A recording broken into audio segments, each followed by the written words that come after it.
D'usine de goudron, une centaine de personnes s'étaient rassemblées cet après-midi devant la mairie de la ville. Elle demande au maire de mettre un terme à ce projet qui, selon elle, entraînera une dégradation de la sécurité, de l'environnement et de la santé des habitants. Yves Garric, Thibaut Tesserenc. Ils sont devant la mairie de Verfeil pour dire non à l'implantation d'une centrale d'enrobage à chaud de matériaux routiers. C'est la toute première sortie publique du collectif de riverains qui vient de se constituer pour s'opposer à ce qui est un projet bien avancé puisque le commissaire enquêteur vient de donner un avis favorable. Cette centrale inquiète.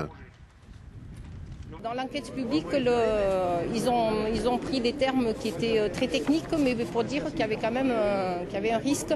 Il y a des études qui ont été faites sur celle de Saint-Jory et apparemment, oui, il y a quand même des retombées sur la population qui est tout autour. Et parmi les 4 usines qui sont tout autour de Toulouse, on est celle où il y a le plus où il y aurait le plus d'habitations tout autour.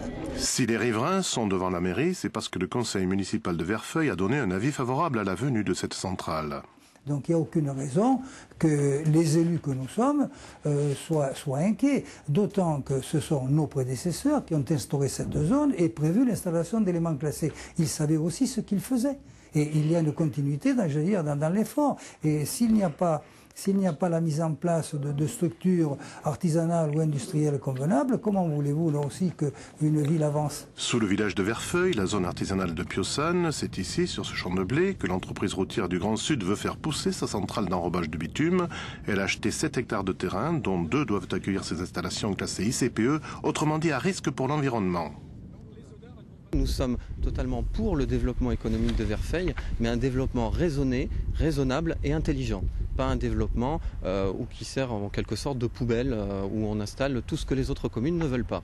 3 emplois créés directement par la centrale, une dizaine indirectement. Verfeil, un village et une commune qui ont su rester ruraux. Aujourd'hui, tout un débat, celui qu'une délégation de riverains a entamé avec les édiles. Le bitume peut-il faire bon ménage avec la chlorophylle ?